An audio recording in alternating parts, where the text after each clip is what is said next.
more. Redmi have just launched the cheapest flagship phone in 2020.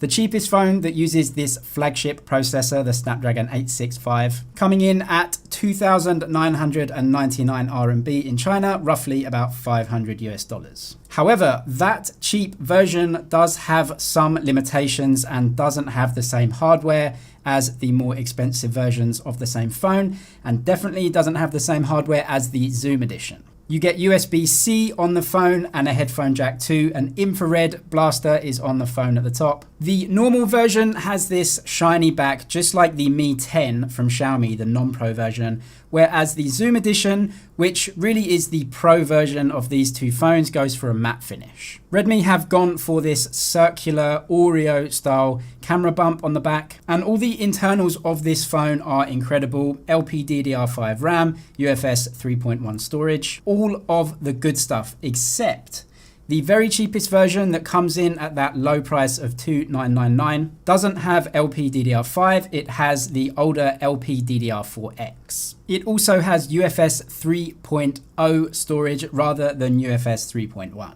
The non-Zoom edition version also has an inferior camera to the Zoom edition. As the name suggests, the Zoom edition, which I'm holding here in the purple matte finish, this one carries that 64 megapixel main sensor. That's the same between the two phones, but it adds a 3x telephoto lens, whereas the non-Zoom edition doesn't have one. They both have a 13 megapixel ultra wide camera. The non-Zoom edition adds a depth sensor and a macro sensor. The Zoom edition adds that 3x telephoto and keeps the depth sensor as well. 33 watt fast charging on this phone and a completely bezel-less AMOLED display. There was a lot of talk about the omission of any high refresh rates on any of these phones. Redmi explained their position during the launch event that 10 months ago when they were planning the phone, they decided that high refresh rates are not something that their users wanted at the time, and they decided to go for a slightly bigger battery.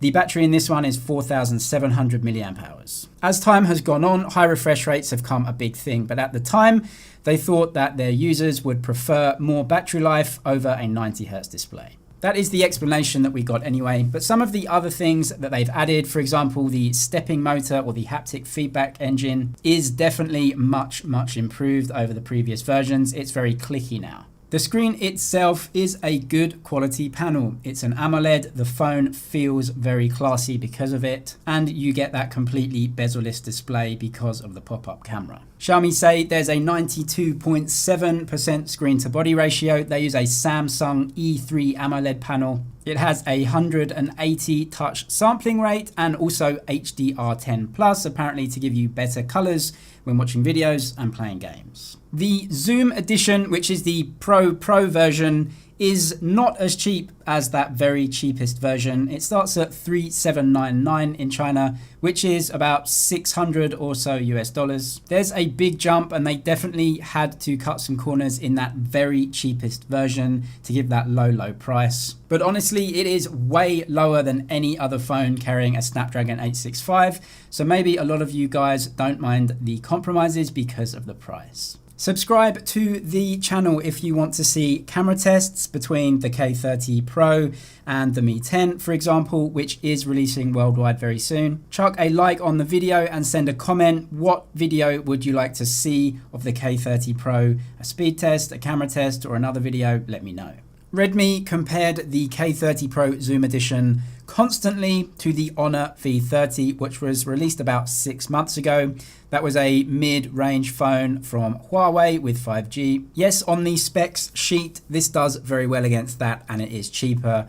However, that phone came out 6 months ago, and Honor are about to refresh a new phone in the Honor series, the Honor 30, which looks to add a ton of very high-end specs as well. But in any case, this is without a doubt the cheapest Snapdragon 865 phone you're going to get right now. And so I think the omission of a few things, for example, a zoom camera or the very latest RAM and storage, would be accepted by a lot of people that were looking at a very affordable way to get into the flagship chipset. Also, the macro image sensor that they've included on the Redmi K30 is apparently extremely good and different to a lot of others. It takes incredibly close images, so I'll show you guys what that one is like in the camera test. I really like the white color of the non-zoom edition, but I have to say I'm a definite fan of matte back finishes. So the K30 Pro Zoom Edition with this matte finish similar to the Mi 10 Pro is definitely a looker, and that's the one I would go for.